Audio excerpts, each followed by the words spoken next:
Hi, this is Fresh Oil Releases, Christine speaking, and I've called this message Understanding the Times and Knowing What to Do. Sometimes a watchman notices what's coming over the horizon by scanning the different objects that he sees moving towards him. And I just want to discuss some things that I have been taking note of in the past week and things that have occurred on the world stage. We have just celebrated the early barley ripeness calendar Yom Kippur on the 7th of September.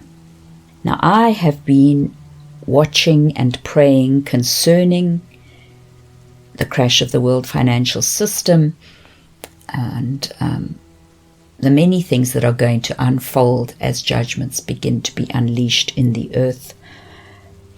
And as part of that watching, I listened to two videos on hagmanreport.com. That's HAGMANN report.com. There were two messages on the 25th of August 2022, which is exactly a month before the Orthodox Rosh Hashanah for 5783. And both of those messages warned that it is to be noticed that all major financial crashes as far back as 1929 have taken place on the high holy days of the Jewish calendar and also in close proximity to solar and lunar eclipses. Now there is a partial solar eclipse on the 25th of September this year in the daytime before the Orthodox Rosh Hashanah 5783 begins at 6 p.m. And it will affect the regions of Europe, the United Kingdom, the Middle East, and over the area of Ukraine and the surrounding territories, and a bit of North Africa. Now, solar eclipses are always a warning to the nations of the world of coming disaster. Lunar eclipses, on the other hand, speak of trouble coming for Israel. Now, both the financial crash of 2001 and of 2008 took place, interestingly enough, on the 29th of Elul of that particular Jewish year. Now, that's no coincidence. At the end of every 7 years in Israel, debts were cancelled on the last day of that year, which is the 29th of Elul. And that cancellation is called the Shemitah, which means the deliverance. The Orthodox Jewish calendar date of Elul the 29th this year takes place on September the 25th, that very day when the partial solar eclipse takes place.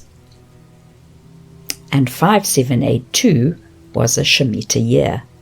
It is the 7th year in a cycle of 7 weeks of year. In other words, it's the 49th year. So 5783 is not only the 50th year of this cycle and the Jubilee year, but it is considered by some rabbis to be the 70th Jubilee. How interesting that the Queen had her 70th Jubilee celebration, celebrating her 70 years of rule not long before she died. Now, I have heard several reports from different quarters warning of the intention to cause a major financial crash sometime in the latter half of September or early October, in order to begin to institute the great financial reset and introduce the new digital currency. As I mentioned, Rosh Hashanah of the Orthodox calendar begins at 6 p.m. on the evening of the 25th of September, and Yom Kippur of the Orthodox 5783 year is the 5th of October. That is the day that the Jubilee trumpet would be blown in a Jubilee year. One expert warned that once the euro crashes, it will be 2 weeks until the US dollar crashes. In line with those educated warnings, it's significant that the Pope has ordered all finance connected to the Catholic Church branches to be moved to the Vatican Bank by September the 30th, 2022. It sounds like he knows that something is coming. So saints, please pray for wisdom and divine counsel concerning your own finances. If you have investments, remember that during financial upheavals, banks often go offline or limit customer transactions, and afterwards the price of commodities go through the roof. So use these remaining days of September very wisely in regard to preparation under the Holy Spirit's guidance. Make sure that your wallets belong to God and that you use their contents under His direction alone. If your vehicles need servicing or parts replaced and you can afford it, do it now. If you are in a part of the world which is heading into autumn and winter, get wood supplies and whatever other products you will need to keep warm. You do not only need supplies for 1 or 2 weeks. Remember this. Prepare for a significant storm, one so great that there's absolutely no chance of you slipping out the front door to buy bread and milk, because the sheer force of the stormy wind will not let you open the door even 1 inch. The money you have in your hand in these days will have more purchasing power than it will have in 6 weeks' time. So be wise like the ant and gather your supplies for this dark winter as He leads, while you still have an opportunity to do so. Don't waste any time in these days. Use the 24 hours of every day wisely. If the storm should be delayed because of God's mercy, the supplies you have on hand will still be of use to you. So you lose absolutely nothing by preparing. The death of the Queen of England on the 8th of September was a significant time marker. 3 days later is the 21st anniversary of 9/11. That is 7 plus 7 plus 7. And on the 9th day of the 9th month, last Friday, King Charles III was announced as her successor. The 9th of the 9th. 9 plus 9 is 18. But 18 is also 6 plus 6 plus 6. And there you have a nod to the incoming Antichrist era. Now, on the day of the Queen's death, I had an interesting vision. I saw a tiddlywink lying on the edge of a wooden table, and then a hand holding another tiddlywink launched the stationary one lying on the table into the air, and it somersaulted down, down, down, and struck a house of cards that was built below it. This caused the house of cards to fall in on itself, and afterwards all the cards lay in a flat pile on the floor. I had the distinct knowing that this house crashing down represented the financial system and the markets currently existing in this world. So the markets are going to come crashing down and fall in upon themselves. One card falling down is going to dislodge another card below it and set in a whole chain of events that end up with the markets crashing right down to ground level. I also sensed that the first tiddlywink lying on the table was connected to the death of the Queen of England.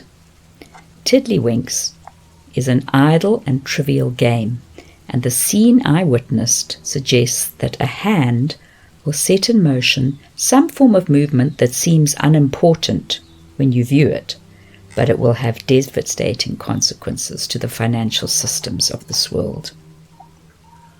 I found it very interesting that the early Bali calendar Yom Kippur took place the day before the Queen died.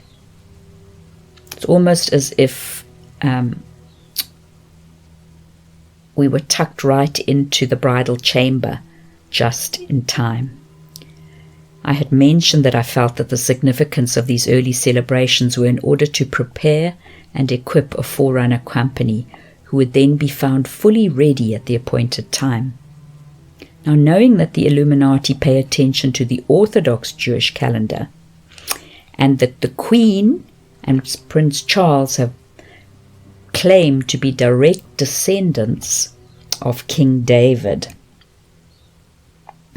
I strongly sense that the Orthodox fall feasts this year are going to be the witness to a triggering of a succession of destructive events.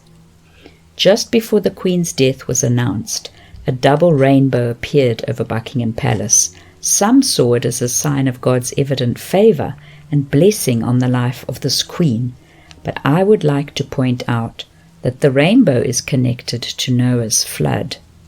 The judgment of earth by water occurred then. Now, what does the Bible say concerning that event? In Matthew 24:37, Jesus said, "As were the days of Noah, so shall be the coming of the Son of Man. For just as in those days before the flood, they were eating and drinking, marrying and being given in marriage, until the very day when Noah went into the ark, and they did not know or understand until the flood came and swept them all away, so will be the coming of the Son of Man." In my opinion, that double rainbow is an indication that a very strong period of judgment is about to be unleashed, and yet the people will just carry on about their daily lives, unaware and having no understanding of the times. Noah was a preacher of righteousness who warned the population over and over of coming judgment, but they took no notice. Then one day God shut the ark door and the rain began to fall. In the same way, there have been years of warning by faithful servants of God of the need to get right with Him. And soon those warnings will cease and the prophesied judgments will begin to roll out. And I get the sense they will be like a row of neatly set up dominoes falling one after the other. You will not have time to fully comprehend the falling of one domino before the next one plunges down. And only those prepared will be unshaken as this occurs. You know, as I watch what's unfolding in Ukraine and in Europe as the sanctions on Russia continue to be held firmly in place and in fact increased in some cases, and the nations of Europe are going through a power crisis of their own leaders making, because they refuse to pay for gas in rubles, and therefore their countries are going through power crisis. Factories are closing down, steel factories are closing down, many businesses are having to shut their doors, and there are restrictions being put in place. For instance, in Switzerland, they've brought new laws in that people are not to heat their houses over 19 degrees, even with wood fires. They can be put in prison for doing such things. And so the nation of Europe is folding in upon itself because of this power crisis and gas shortage, and it's causing a domino effect. One can see it happening. And you know, when there is no power, it affects one thing after another. You can't get petrol out of the pumps if there's no power to run the pump. You can't warm houses, obviously. What about if the electricity goes down? The sewerage systems don't work, water doesn't get purified, what comes out of the taps is utterly filthy and carries disease. We see that in a couple of cities in America, big cities, where their water purification systems have been damaged by flooding, and the people are being told to boil water for a couple of minutes in order to make it safe to drink. But when you look at that water, it's black when it comes out of the tap. And I wouldn't drink that water even after it had been boiled. And what if that situation continues for a significant amount of time and you are unable to access clean water? It's a dire situation. So we have to prepare for these things. We have to understand that when power is removed, it has a significant impact on our modern lives. Obviously, when power is removed, refrigeration systems don't work. And therefore, we can't store food by freezing it. So then what happens? We have to act with wisdom. We have to understand that the things that have been warned of for many years are now barreling towards us. You know, I have been writing of the need for preparing as a bride for the bridegroom's coming since 2008. That is 14 years of warnings, 2 cycles of 7 years. And I am sensing that just like Noah, the time of speaking out in warning is rapidly drawing to a close. And when it is done, the ark door closes, or the bridal chamber door closes, and the people will think, thank goodness those tiresome Christians have stopped going on and on. They will plunge back into their sinful, self-centered lives and will not see the judgment barreling towards them until it hits. But for those of us who are watching and looking for the coming of the Lord, these things which are unfolding before our eyes do not take us unawares. This is the time when we position ourselves consciously, daily, fully under the wing of the Almighty. He is our shelter. He is our strong tower. He is our refuge, our deliverer, and our shield. That is why I suggest breaking bread daily, because in that action you are actively placing yourself under the wing of His marriage covenant with us. The blood and the broken body of Jesus paid the bridal price for us to be brought under the marriage covenant.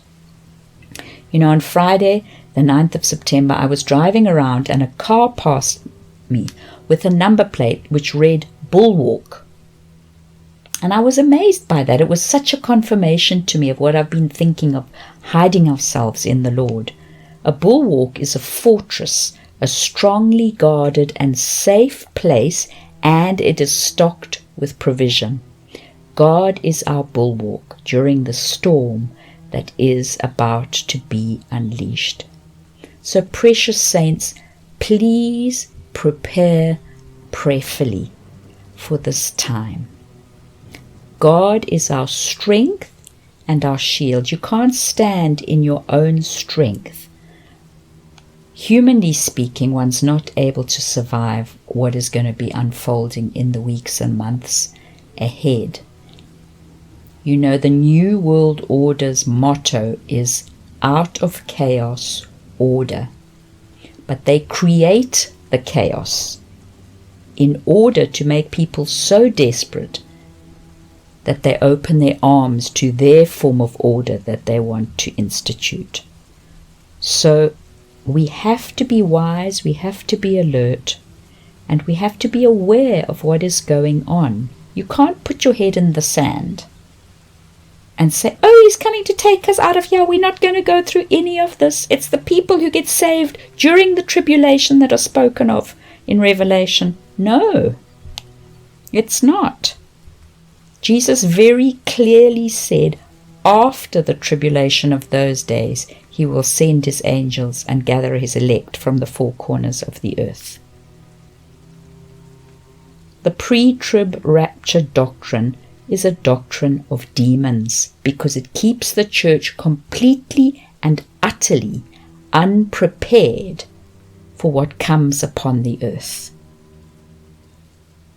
Jesus issued warnings in His days to His disciples. And those warnings are still relevant for us today. Even the book of Enoch, the first paragraph of the book of Enoch, is addressed to those believers who are alive during the tribulation of the end time. So, precious saints, with what has been unfolding in this past week, with the death of the Queen, the instituting of King Charles III, on these pivotal dates all around 9/11 anniversary, be fully aware that we've just passed another marker of the rollout of the New World Order system, and all the big players are being put in place, in places of power. But we, like the ant, are going to prepare before the winter hits. May the Lord bless you and keep you. May He guide you and lead you, speak to you in your dreams, guide you as you seek His word, His face, His presence, and may you be strengthened with might out of the rich treasury of His glory to exercise endurance and patience with joy. Hallelujah.